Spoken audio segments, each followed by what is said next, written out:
भाभी जी, अरविंद भाई साहब जी प्रणाम भैया, सभी को नमस्कार। नमस्कार भाई साहब। नमस्कार सब लोगों को।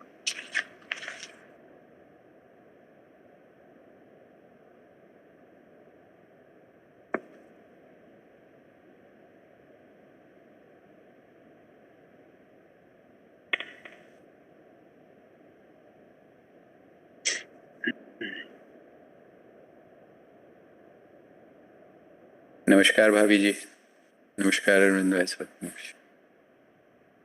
नमस्कार। ये परम पूज्य पूर्णानंद जी, I can't hear you. ये कह रहा था पूर्णानंद अंकल जी का सुन के तो आंसू निकल गए।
प्रणाम भाई साहब, सभी को प्रणाम। प्रणाम सकल।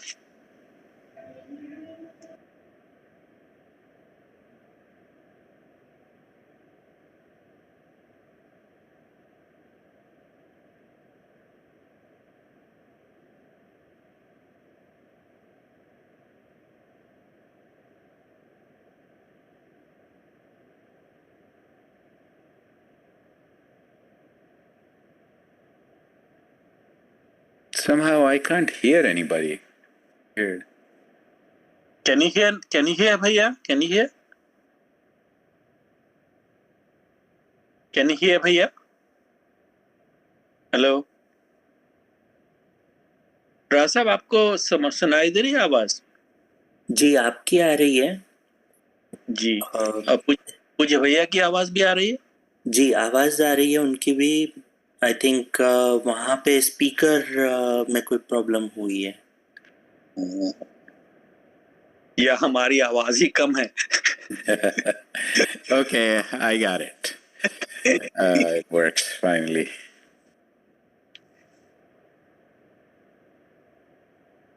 नमस्कार भैया। नमस्कार नमस्कार भाई साहब, नमस्कार भाभी जी। नमस्कार भाई साहब। नमस्कार सब लोगों को। प्रणाम भाई साहब, सभी को प्रणाम। प्रणाम भाई साहब, सभी को प्रणाम।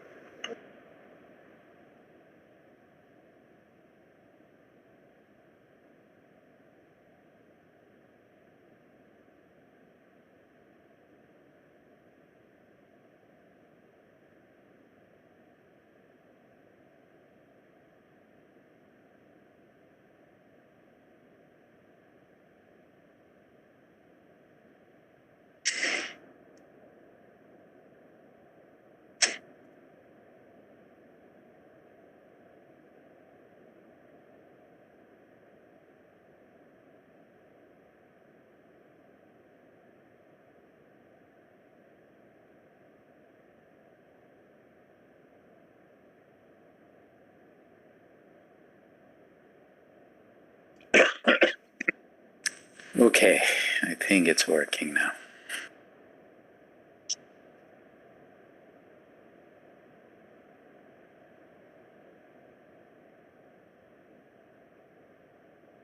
नमस्कार भानु, राव साहब, मनीष, शिवांगी। प्रणाम भाई साहब। प्रणाम भैया, सभी को प्रणाम। नमस्कार मनीष।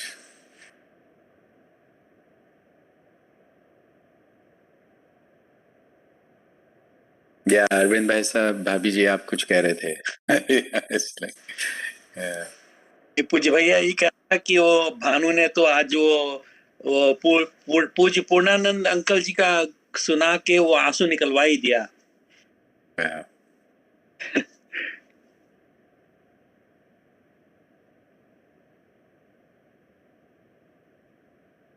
उनकी आवाज में कितनी मिठास थी। या वो उनकी मोस्टली उन्हीं की प्रार्थना चलाते हैं ना, लाइक जी। या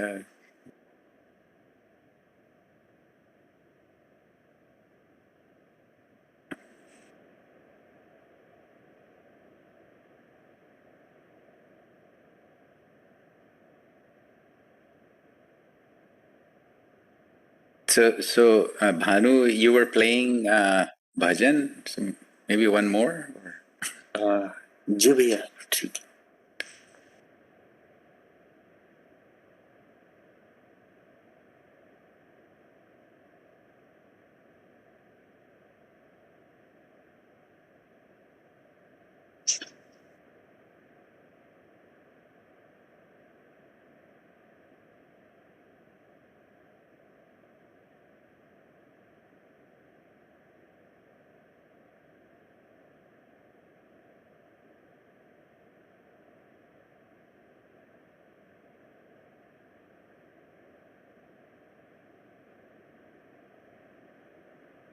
के कहाँ जाऊं कासों कहूं, गजराज काज खगराज तज दायो को, गजराज काज खगराज तज दायो को,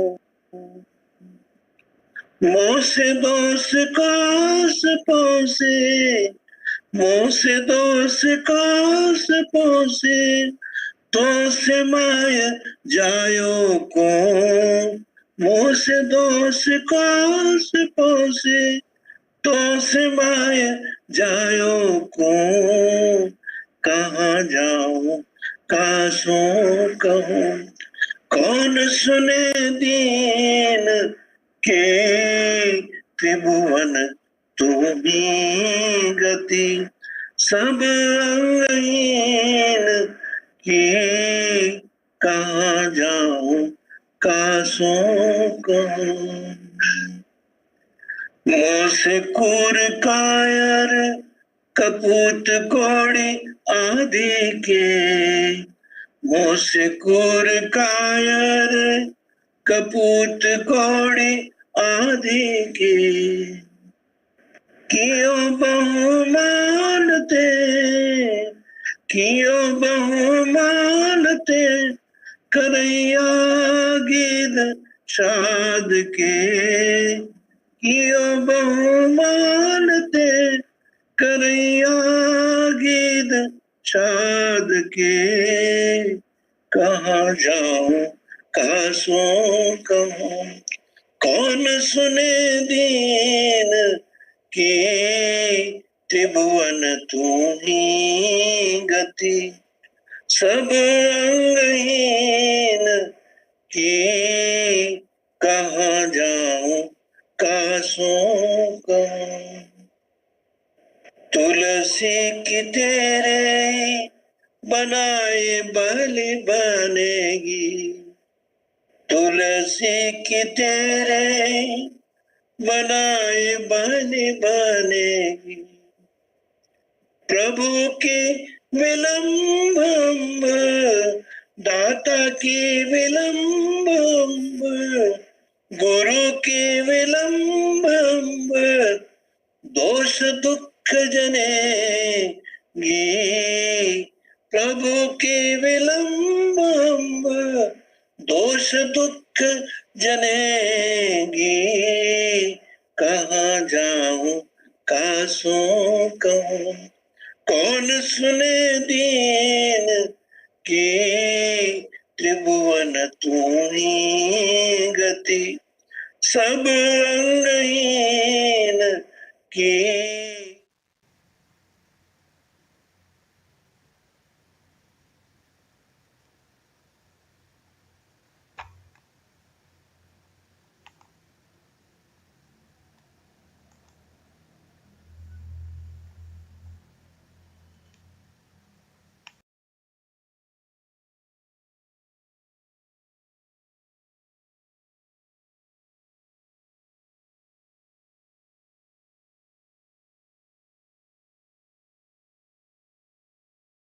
आज तो रघुनाथ जी और Pradeep think both are only वो क्या बोलते हैं उसको सूक्ष्म प्रेजेंस है. नमस्कार सौरभ, तिलक, अशोक, सुरभि, अर्पणा, अंशु. नमस्ते संजीव भैया, सबको नमस्कार. नमस्कार इला जी.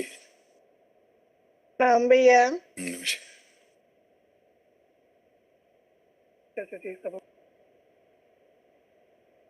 तो भाभी जी आप शुरू करें.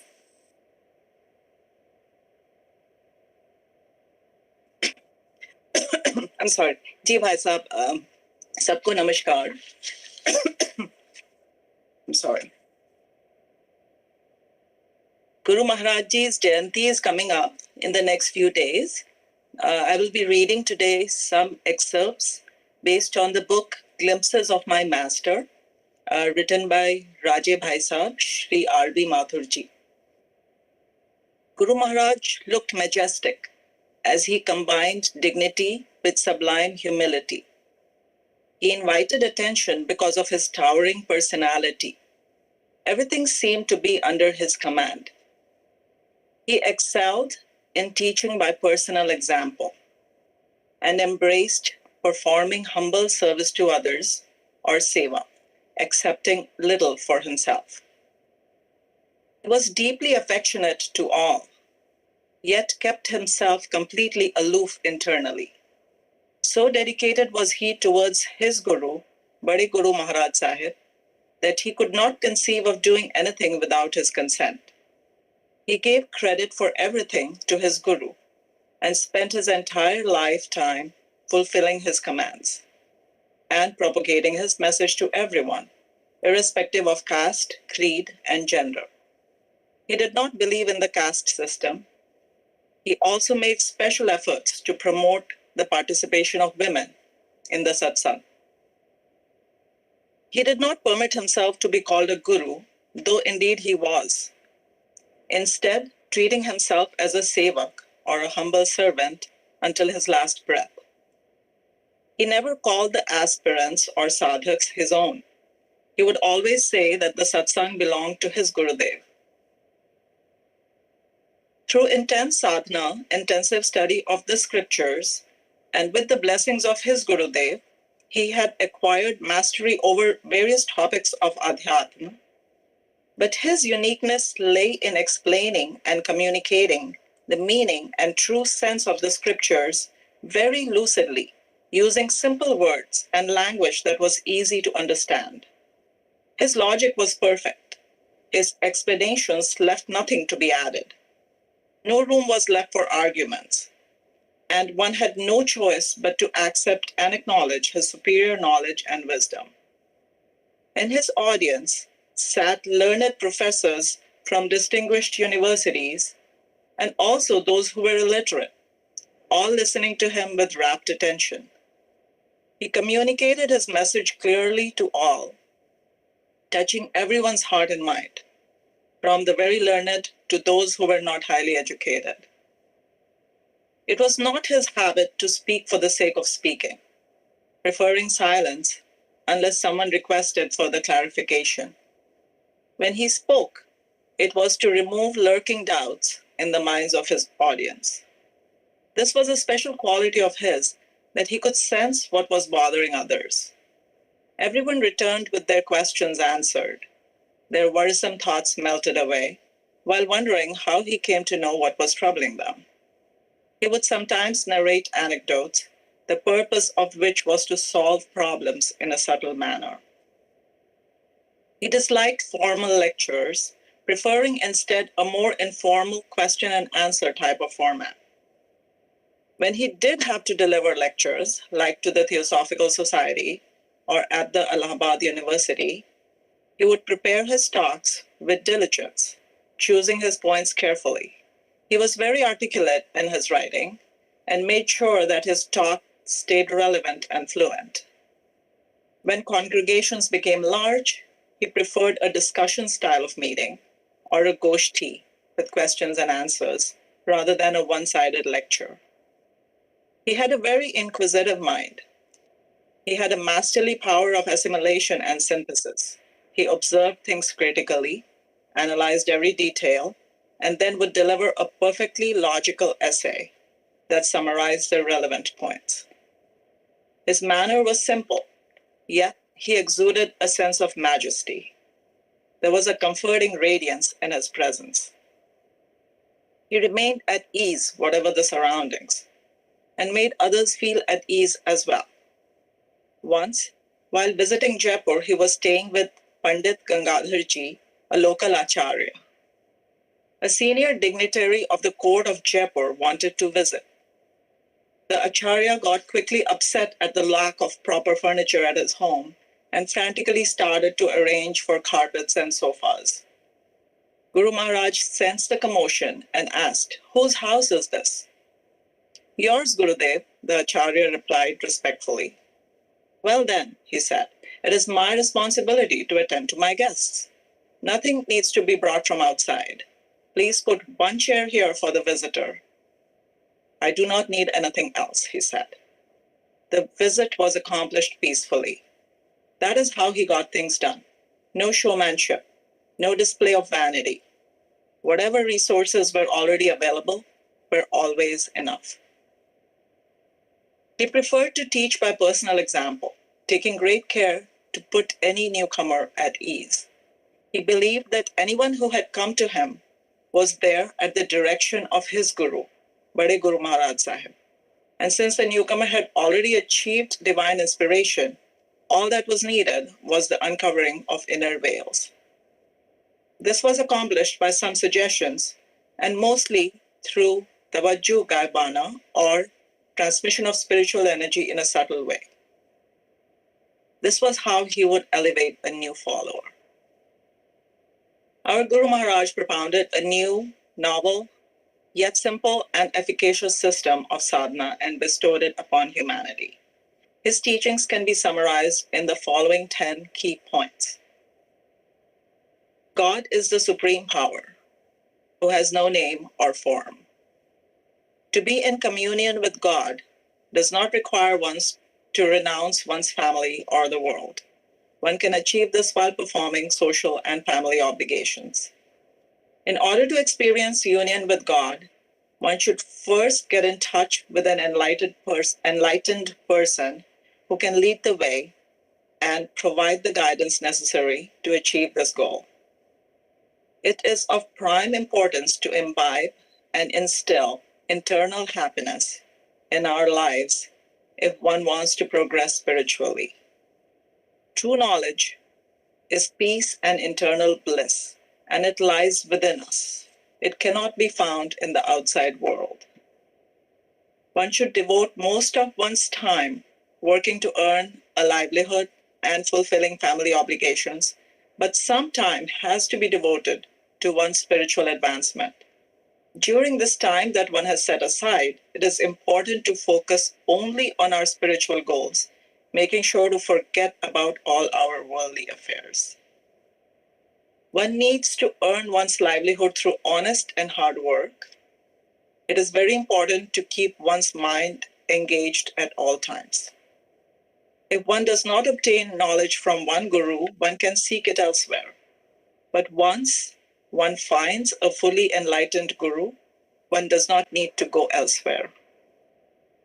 Live in this world as a guest. Give up thinking in terms of me or mine. Think instead in terms of everything belonging to God.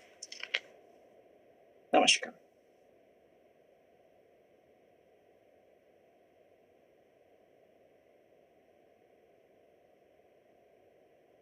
So let's practice satsang or dhyan as prescribed by Guru Maharaj. So we think of light in front of us that's coming into our heart and distributing throughout our body, and we are getting completely immersed in this light. When mind wanders away, bring it back to this thought. Let's sit in a relaxed posture so that, body doesn't move. As body moves, mind gets distracted, eyes lightly closed for the same reason. And we'll have 2 prayers before the dhyan starts, but either sing the prayers or just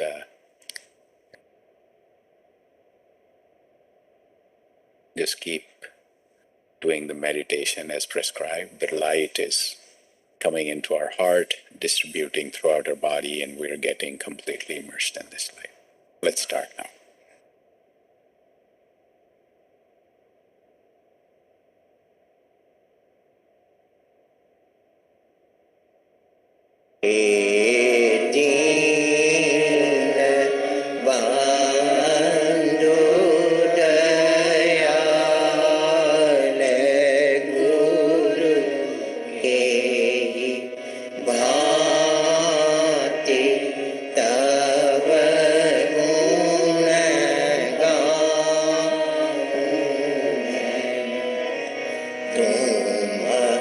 रे पवित्र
श्रद्धा सुमिरनि भेंट करि मैं दीन चरणों पड़ा पतित हूँ तुम पतित पावन आपका है आश्रय भव सिंधु में हूँ पसरा गुरुदेव मुझे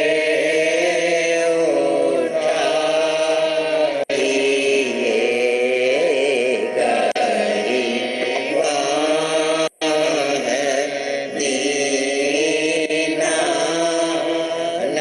दीनानाथ अपराधी को पार लगाई जो दीन हो चरणों पड़े हे नाथ वे सारे तेरा भिखारी तुम बिना प्रभु आसरा किसका करें मैं दीन हूँ तुम दीन बंधु हैं आदम तुम नाथ हो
हे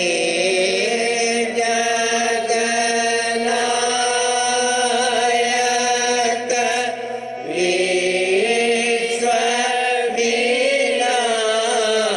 विश्वविनायक हे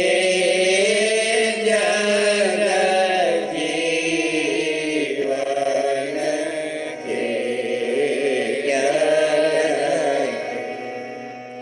हे दुख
बस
So on the same lines of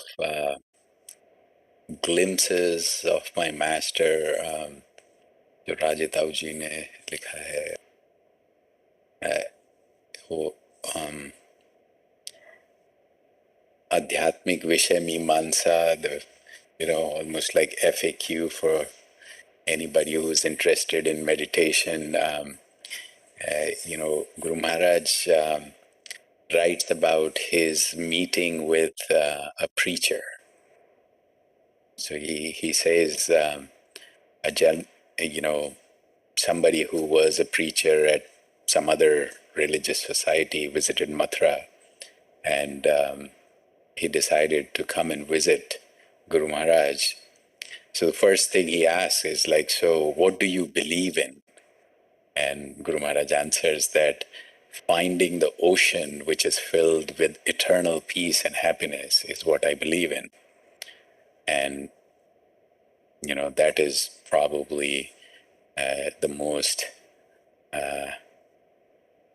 sought after human religion in some ways. So he said, no, I meant to ask, like, what society, what creed, what religion, what's your belief system? And so Guru Maharaj says that there is good in every religion, and in every religious society or organization, there is the ability to uplift humans. At some time, however, these traditions of the followers and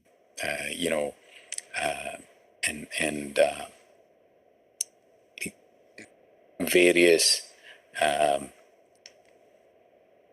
aspects create differences and divisions between them. And he said that I just believe in selecting good things from all faiths and ignoring the empty ritualistic traditions from each one of them. There is, I'm not against one thing or another. I just want to figure out what really matters and focus on that. I treat people of all religions the same. So I believe in all religions and I don't believe in any in some ways. So he says, my path starts from a place where the divisions created by different religions are left behind. So, then,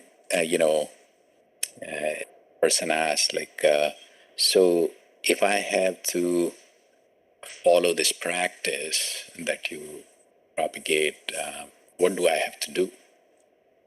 So, so all you have to do is sit in front of me. That's pretty much, that's all you got to do. Just come and sit in front of me. So then he says, like, are there any other special preparations for me to do?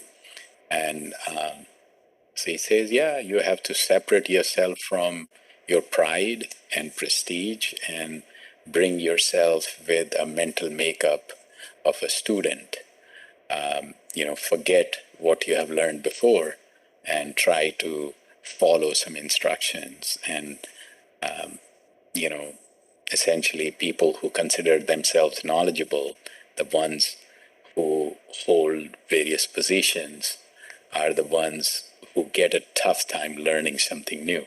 And they do not want to feel, that, they don't want to give up that prestige and the pride. Their mind does not allow them to go a different route, and that becomes an obstacle. So even if a person somehow overpowers his mind and commences on this path, the success remains in doubt because, you have to feel a little humble and ask for help when needed. So then the person asks that, can I attain this knowledge just by reading books or scriptures? So Guru Maharaj says that books have described and mapped the path. So essentially that will take you to the outer door of the magnificent palace. But the amazing visuals, the miraculous joys, the cool and refreshing fountains, and the captivating flower beds that exist inside can only be experienced by someone who actually enters that palace. And that is not something that, can be described in spoken words, and books cannot really take you there. So then he asks, like, pranayam and the art of breath control and mantras and jap and all that, do they fit into your practice? He says no. There is no need of any kind of action or physical effort in our practice. One has just to become an observer, sit, and so where the physical actions end, that's where this practice begins. Would you have to quit any traditional religious practices like morning and evening prayers, etc.? But not at all. This practice will become part of that activity, and probably result in more advancement through those activities as well. This practice will calm the restless mind and enhance concentration. So whatever one is trying to do before would be more effective, with a better concentrated mind. A prayer said without the engagement of the mind does not accomplish anything. So on the other hand, even a 5-minute prayer offered with a focused mind, that can be really be a lot more effective and helpful. So peace and happiness prevails all day with that.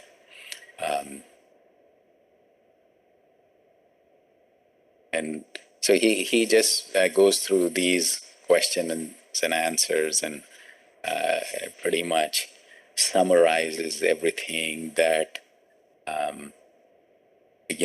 we ought to understand about this practice. So about satsang. So what would be one's time commitment in this practice? 15 or 20 minutes, maximum of 30 minutes at a given time. One does not have to go beyond that. One can accomplish everything in just that much by regularly practicing that much every day. One can acquire the knowledge of, that kind of takes you to enlightenment. That much is enough to activate and gain control of powers that stay dormant within us.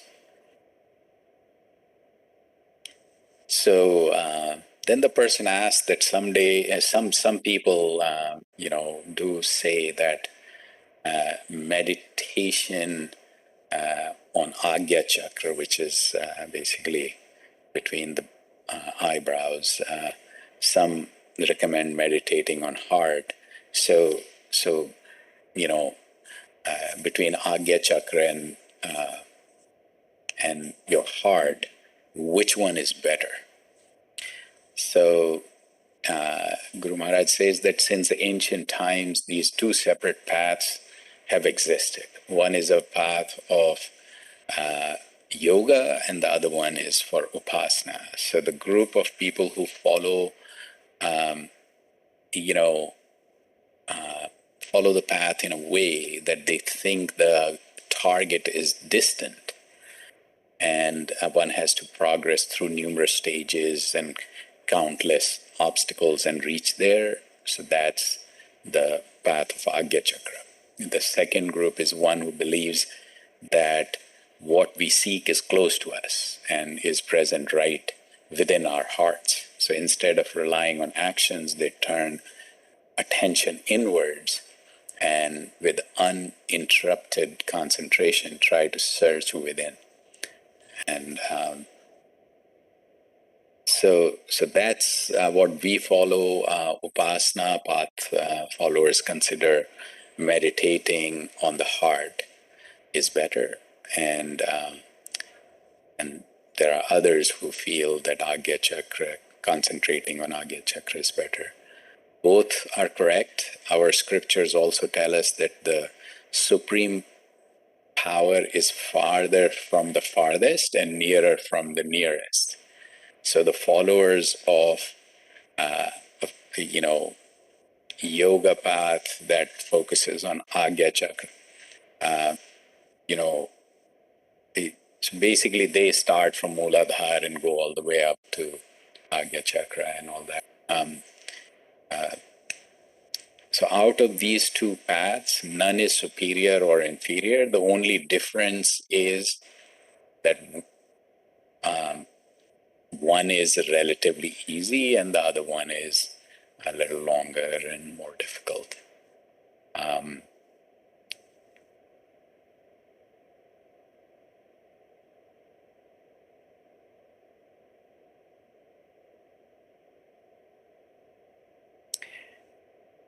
So then, question that came after that was, so prayers, so prarthana and stuti. Basically, stuti is glorification of God and praise of God, and prayer is prarthana. So, where do they fit in? So both stuti and prayers are actions and are not considered part of upasana or satsang. So upasana is at a level which is higher than actions, where actions cease, upasana begins. So during upasana, nothing is spoken, no action is performed. With full concentration, the mind is focused on one thought, one aim. And if the mind wanders, we bring it back to the same thought. Repeatedly. So by continually doing this, there comes a time when practitioner starts feeling and experiencing that is actually in the presence, of this transcendental energy. This state of feeling the actual presence of the Almighty is upasana. Stuti should be performed before upasana, and prayers should be said after. So stuti are which are words of praise of God, and words said in His glorification. When done before upasana, that helps you get into that mode, and prayer is when you're asking for something, either for yourself or others. So when the Almighty is so far away from you that the prayer does not even reach Him, how would you know what is that you're asking for and how would He fulfill it? So that's the only reason why after chanting God's name 1,000 times and 1,000,000 times, people often achieve nothing. Such a prayer done in isolation without upasana does not get the job done. So first, with the help of upasana, you should get close, and then, if as He is the Father of all and wishes well for everyone, He will certainly grant what you seek. So you do not have to ask Him loudly, repeatedly. You do not even have to spend hours and hours to make the request. As long as you first get close to Him and then sincerely ask, even once, He will hear even your whispered words and fulfill your wish in a moment. So a prayer said in conjunction with or in state of upasana yields prompt results. So that's the reason prayer should be performed in the state of upasana.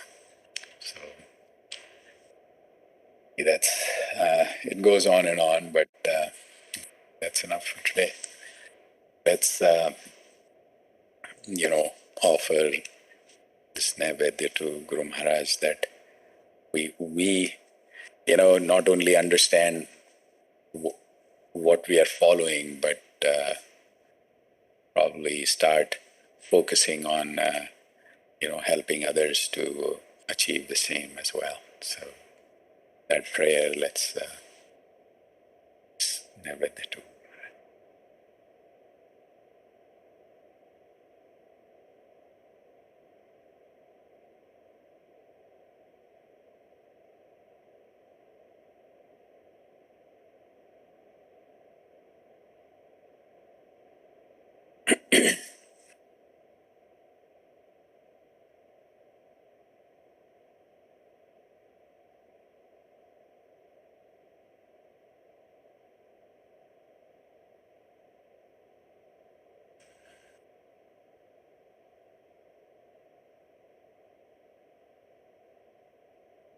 So how's everyone?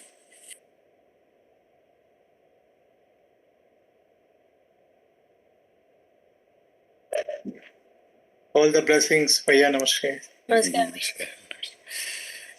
Yeah, I have seen you after a while. Yeah. जी एक मेरी सवेरे India की meeting होती है, so that sometimes gets at the similar time. So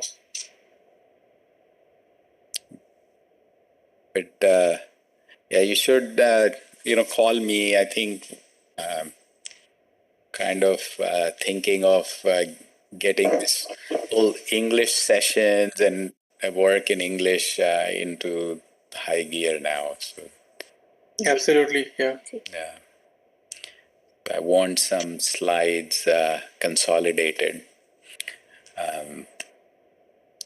So I'm thinking of you see my background. I've started upgraded my audio video a little bit to start recording some videos on what is satsang. So let's No, this we're background thinking and of audio video is looking very good. बहुत अच्छा लग रहा thank है. you. Yeah, it's Yeah. for recording. I thought like let's set up. So yeah, I want to consolidate some slides because with satsang and what we generally talk about, like moving slides, I think becomes too official and so I want to have just one slide and just talk to it for a few minutes. And I think November 6th, I want to do one session. So the way I'm thinking is like what we initially do, call it information session. So 20 minutes of information session, talk about the main topic and just have a couple of slides one, we need to describe satsang at the very high level, then introduce Guru Maharaj, and then talk about the main topic. So I think based on Ajay Bhai Sahab and Anita Bhavi have done this, several translations on Hamari Yog Sadhana, the booklet. So I think I want to focus for November and December on just one topic, Yog philosophy and satsang.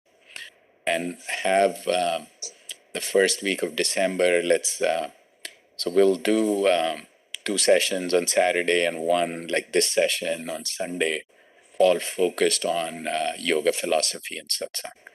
So initially talk about Ashtanga yoga and how that relates to satsang, and then go a little deeper and more. So by this session, kind of, so this becomes like a little advanced,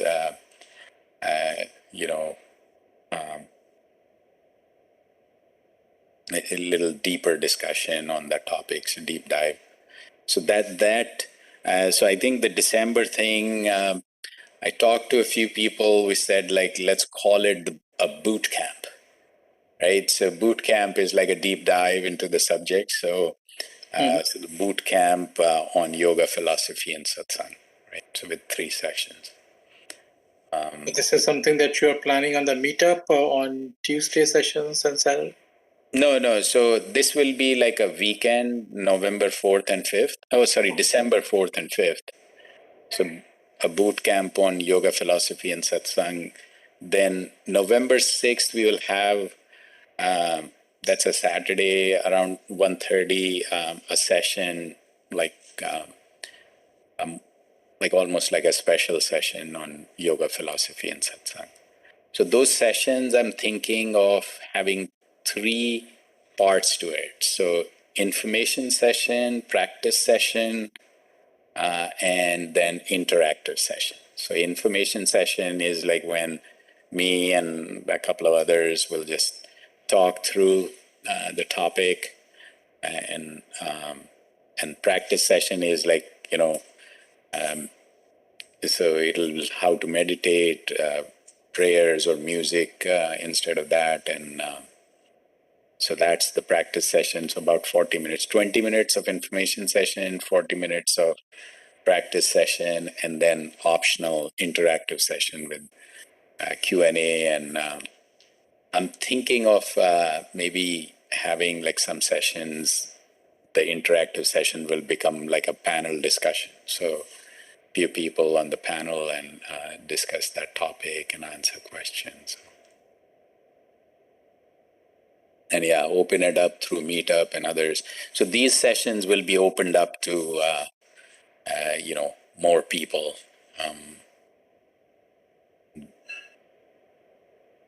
That's definitely. So and they will all go live on YouTube as well. So so that way, more exposure, good or bad, I don't know. We'll figure that out. So It sounds very good, Bhajan. yeah, I think the thing is, like, we'll never be ready, but I think we probably are almost there. So I spoke to Raghunathji about this session also. So I think we'll introduce more music, like instead of bhajans, for now at least. And the English translation we start with anyway. This particular session, I think, will use the same translation of the prayers that we use, but Saturday sessions will replace it with music. So I'm actually getting prayers, transformed into a flute music. So that's, we're getting it done in a studio in Mumbai. So that way, so at least the initial sessions for the beginners, let's kind of transition them in rather than just drop them to the deep. And this, after, I was thinking a couple of different ways, but then a lot of people say that for the beginners, I think 1 hour is more than enough. That's long enough. And I personally feel that, especially when you have some information, some questions, and some interaction and all that, with if you look at prayers and meditation, which is at the core anyway, so it's like 40 minutes already. So practice session is 40 minutes, and it ought to be that way because that's our core. People have to, at least sit for that 40 minutes. So then, so I thought like information session, which is like, they need to understand what is satsang. And most of the people who come in cold, just, they ought to know. So information session and practice session makes it 60 minutes. So we can start the session a few minutes earlier with some music, have this 60 minutes, keep the Q&A optional so that it doesn't feel that, somebody is forced to stay. But I think, it ought to be, so about 20 minutes of that. I think most of the time when you actually do satsang sessions here or in India, I think it's about 1.5 hours or so. So I think less than that becomes a little difficult to manage, especially when, so that's another challenge, that people have little exposure to this. So the YouTube channel, so I have just decided, I don't know it'll happen or not, that with these recordings, just a 2 to 5 minute videos every day, which will just describe, like focus mostly on what is satsang. That can be in backdrop of yoga philosophy or inner peace or, like personal progress, which in my view is nothing but Panchkosh. So introduce Guru Maharaj, talk a little bit about how we meditate and how to meditate. So that way at least we have some videos that talk about this, and we can yank out some of the recordings that we get on these webinars and camps, etc. And I think that should suffice. Namaskar, Bhaiya. Namaskar, how are you? I'm good. First up, your background is very inviting and very cool for the videos that you are planning. And second thing, the yoga philosophy and the way you are thinking about connecting yoga philosophy with satsang is a very good idea, because I just feel like yoga is a place, like at least for the local audience, they know about that concept already. So it's kind of, they would be starting from a place that they are familiar with. So while growing up, we also heard कि Guru Maharaj की किताब में somewhere yoga was very deeply mentioned, but even we don't have much idea about what kind of yoga and how that is related. So it would be a good place to explore. So that is very, I would say it's a very great idea. And about the slides, I can help you with that. You just have to let me know about the content, but I can most certainly help you with that. I'm sorry about the noise. Abir is getting ready for the Halloween parade, and it's difficult to stop him. ठीक है.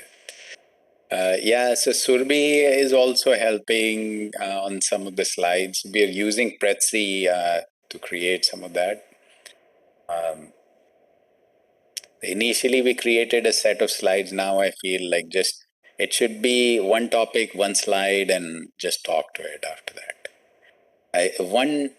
One or two slides will help, because if you're talking about Ashtanga yoga and just a picture of that and highlighting some of that at some point or the other. So yeah, so I think November I want to use to get a little more a little feedback in terms of what will work for these sessions.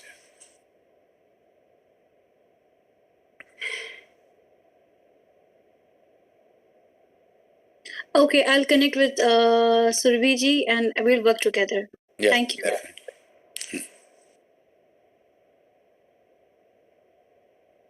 Namaskar, Himang, Manish, Shubham,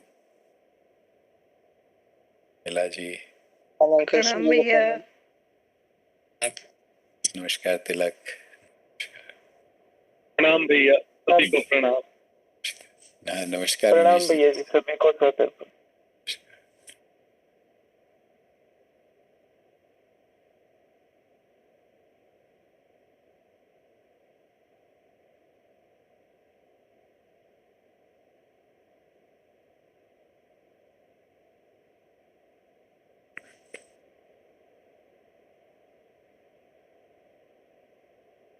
So, Bhabiji, any other suggestions or?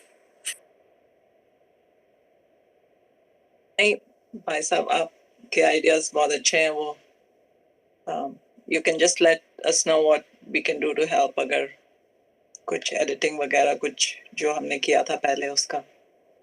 Yeah. So, yeah, some of that we'll have to focus on.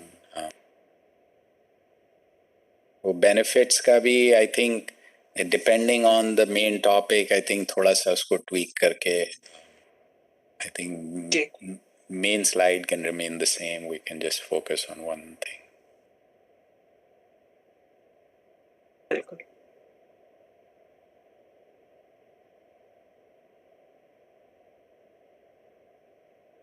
चलिए ठीक है फिर, more to follow.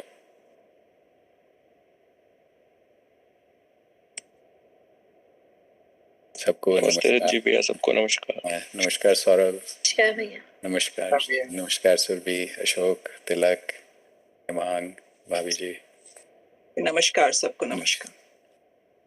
नमस्कार अरुण, अरविंद जी, अर्पणा। नमस्कार भैया, सबको नमस्कार। नमस्कार सभी को, नमस्कार। हम सभी को प्रणाम। नमस्कार मनीष। राम जी सबको प्रणाम। नमस्कार।